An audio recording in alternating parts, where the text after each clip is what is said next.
داك السيد ما عمرني شفناه. الغريب في الامر هو انه ما باع حتى شي واحد شي حاجه اللي تيسولو تيقول لي ما بقاش صافي دير باع.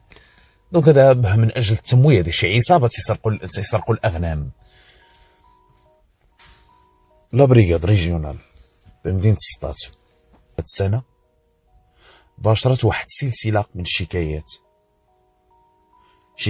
كتعلق بسرقه الاغنام، ماشي سرقه البهائم. لان القصد ديالي انا بحسب ما جرى في المسطره ان الناس هادو اللي تيجيو تيحطوا الشكايات ديالهم تيديكلاريو بان المسروق هو عباره عن اغنام، زي ديال الماعز والاضاحي ديال العيد وكذا وكذا. البهائم المقصود بها هما البقر. هادو اللي تيجيو تيسرقوا ما تيسرقوش البقر، علما ان جل هاد الشكايات تقريبا ما كاينش شي واحد اللي جا قال ودي راه تسرقوا لي الاغنام ديالي من حظيره البهائم ديالي فين تنسكن انا وكذا وكذا. جل تقريبا هاد الشكايات كلهم تيقول لك ودي حنا كنا تنرعاو البهايم ديالنا، تيجيو شي ناس الخطه والطريقه اللي تيديروا ما تطيحش على البال. بدا بالقضيه الاولى. واحد الصباح تقريبا ميقات ديك 11 ونص الصباح، واحد السيد عنده البهيم ديالو يسرح في جنب الطريق في الباديه. الزوجه ديالو تدوز من حداه هذاك الارض اللي تيرعى فيها هو، هي الوقت اللي تبغي تمشي تجيب واحد البنيه عندها من الروض تدوز من حداه تتمشي وتجي. هذيك 11 ونص غتمشي باش تجيب البنيه، تس من حداه شافها شافته تتقول لا هي ولا الزوج ديالها تيديكلاريو تيصرحوا في المحضر ديالهم. قال لك اودي بان الوقيته اللي دازت من حداه الزوجه ديالو ومشات للمدرسه باش تجيب البنت لقات البهائم وقات السيد بخير وعلى خير. بحسب الهضره ديالها تتقول ان الوقيته اللي دازت من حدا الزوج ديالها ومشات عند المعلمه وكتزيد كتضيف وكتقول بقيت تنهضر معاها تقريبا واحد المده ديال 25 دقيقه.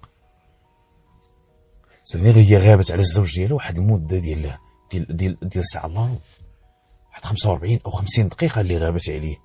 الوقيته اللي هي جايه راجعه ما تيبان لها لا الزوج ديالها ولا الاغنام. تتقول انا اللي تار الانتباه ديالي ان الزوج ديالي تيخرج الاغنام تقريبا ميقاد ديك 9 ونص 10 كيفيق تيخرج، تيبقى تقريبا حتى الجوج عاد تيجي للدار تيجيب الاغنام وتيجي. هي داز من حدا ديك الوقيته ديال 11 ونص ل 12 ما لقاتو لا هو لا البهيم.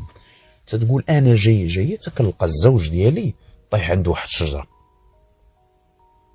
طايحها فلان سي تفتح عينيه وتعاود تيسدهم. قال لك انا ما فهمت شي حاجه، عيطات على بعض الناس تما بعض الرجال، السيد ما فهم حتى شي حاجه. السيد طايح تما ما فيه لا ضربه لا والو، ولكن الاغنام ما كايناش. هي ما غاديش يبقى الهم ديالها في الاغنام، خاصها تعرف السيد مالو. هزوه داو للدار ما تيقدرش يتكلم معاهم وهاد الهضره تيقولها هو. الوقت اللي السيد جابو للدار نعس، تتقول مرتو نعس تقريبا واحد المده ديال 3 ديال السوايع هو ناعس. الوقت اللي فاق قال له ودي راه البهايم مشاو. قلت لي كيفاش البهايم مشاو؟ قال داوهم سرقوهم. شكون اللي سرقهم؟ تيقول في المحضر ديالو هنايا بان واحد السيد رجل كبير في العمر، تيقول هو رجل كبير اي ماشي شاب صغير. قال لك ودي راه كيتجاوز العمر ديالو 60 سنه. قال لك عنده داك الموتور وندير فيه داك الصندوق اللي تيديروا فيه داك البولو تيبيع للدراري هنا تيبيع للدراري هنا. قال لك ودي داز من حدايا وكان خاسر ليه الموتور. هو تيقول راه كان خاسر ليه الموتور وانا ما عمرني شفتو وما عمرني شافني، وجبد معايا هو الموضوع. قال لي الشريف لاباس بخير كذا كذا. قال لي واش هذا الحال سخون؟ قال لي وجبد معايا هذا الموضوع. قال لي هكا باش دخلني. قال لي المشكله ها انت هو الموتور خسر لينا ثاني هنايا. قال لي غنضطر نبقى قايدو حتى للمنطقه الفلانيه. قال لك اودي انا بقيت تندي قلت له عيط لشي حد يدي بانيك وكذا. وقال لي ما كاين اللي يدي بانيني وراه ما عنديش التليفون. وقال لي على الاقل دير غير شي مظل ولا دير غير شي باراسول قلت له ودي راه باراسول راه خصني كنتبع الغنم هنا تمشي لي هنا تمشي هنا راك عارف. ويقول لي هكاك بعد على الاقل هاد القرعه ديال الماء. قال لك انا جيت عنده هو هذا بحسب الهضره ديال اللي تيقول هاد السيد. قال لك اودي بان هذاك مول البولو تظاهر بانه تيقلب لي على شي قنينه ديال الماء البارد. قال لي ودي راه عندي واحد القنينه نضي بانيك بها. بقى تيقلب قال لي ودي ما كايناش، ولكن خذ هاد القنينه ديال العصير، دار عصير ديال الليمون.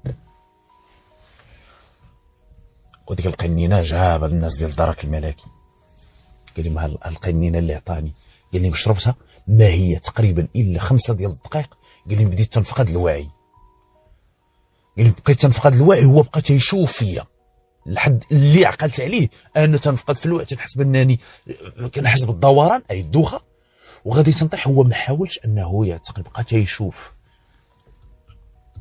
قال لي بصافي طحت، ما بقيت عقلت على حتى شي حاجه. قال لي من الوقت اللي جيت انا للدار ونعس ديك 3 سوايع تقريبا بحسب ما تقول مرتو، والوقت اللي فاق قالت لي شنو اللي وقع؟ قال لي فين البهايم؟ قلت لي دير البهايم راه اشنو وقع لك؟ قال سرقوهم. عرف بان قال هذاك السيد شفار ومعاه الشفاره.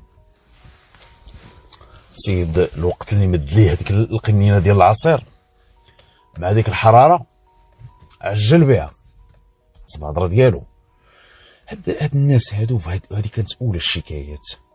جاو معاهم شي ناس، لان الوقت اللي السيد جابوه للدار ديالو ونعس ديك 3 سوايع في غيبوبه، مغيب السيد وفاق وعرف بان الاغنام تسرقت. قالوها لبعض الناس، دارت الاخبار هنا وهنا. واحد السيد تيذكر قال لك اودي بان هذاك مول البولو، قال لك داز من حدايا. هذا السيد هذا تيدير واحد الطابله على الطريق الرئيسيه وتيدير داك الدلاح في ذاك الوقت، في ذاك الفتره ديال الصيف. قال لك داز من حدايا. وسولته واحد المره، جا راه واحد 2 وليدات قالت لي واش باقي يشري في بولو؟ قال لا الحاجه ما بقاش. وزاد قال لك زاد فاتني تقريبا، قال لك ها قايد هذاك الموطور غير دافعو ما مديماريش ليه. قال لك زاد واحد المسافه تقريبا ديال 100 متر. قال لك وقفات معاه واحد الشاحنه ديك كونطيره بحسب ما توصف هو، شاحنه في حجم صغير تقريبا. قال لك بقاو واقفين معاه. قال لك هما بقاو واقفين الوقت اللي سالاو الهضره بيناتهم. قال لك هو زاد اش هادشي؟ قال لك ودي تقريبا ميقاد ديك ال 11 ان اتجاه خدا الاتجاه اللي تقصد هو اللي تسرقوا منه الاغنام. تيقول هذيك الكونطيره بقات واقفه واحد المده بعد ما مشى هو هذاك السيد مول البولو، بقات واقفه تقريبا واحد المده ديال 4 ساعة او ما يزيدوا عنها. قال لك هي واقفه شحال فيها ديال الناس؟ قال لك ودي ما رديتش البال. الاغرب في الامر هو انه هذوك الناس ديال ديك المنطقه، قال لك ودي شفنا واحد السيد عنده واحد الموطور، شخص غريب وجه غير مالوف لدى الساكنه. قال لك كيجيو داك صحاب بولو تيبيعوا داك لافاني وداك الشيء ديال الدراري الصغار. قال لك ولكن داك السيد ما عمرني شفناه. الغريب في الامر هو انه ما باع حتى شي حاجه. اللي تيسولو تيقول لي ما بقاش صافي ديك باع. دونك هذا من اجل التمويه ديال شي عصابه تيسرقوا الاغنام.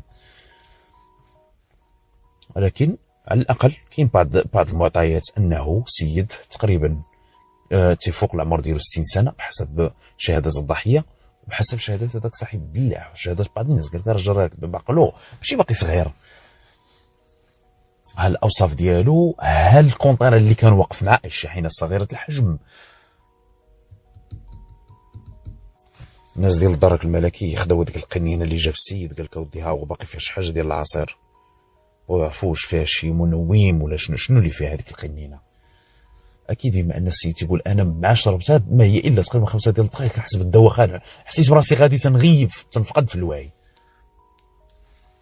شحال ديال الاغنام اللي داوها؟ قال لك تقريبا راه 15 ديال رؤوس الاغنام. 15. اذا هذه شاحنه ماشي صغيره، هذه شي كونطيره على الاقل كيف ما ذكر السيد. قال لك ها اللون ديالها ها الشكل ديالها، ولكن ما شفتش انا ما تمكنتش من الوجوه اللي كانوا في الشاحنه. هذه الاقوال ديالهم. خرجوا مع الناس ديال الدرك الملكي، جاوا لعين المكان.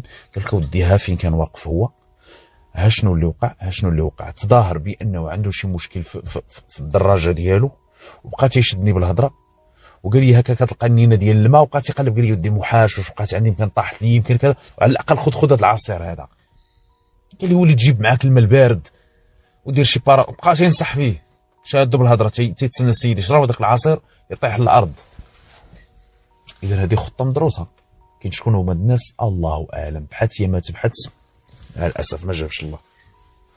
الناس ديال الدرك الملكي كإجراء اعتيادي وإجراء ضروري في هذه الحالة، هو أنهم عطاو واحد البرقية استعجالية جميع المراكز المجاورة، جميع السدود الأمنية. المفاد من هاد البرقية دي هو أنه إيقاف شاحنة مهما كان النوع ديالها فيها بعض رؤوس ديال الأغنام. أي شاحنة فيها رؤوس الأغنام يتم الإيقاف ديالها بغض النظر واش كبيرة الحجم، واش كذا واش كذا واش كذا، ضروري توقف.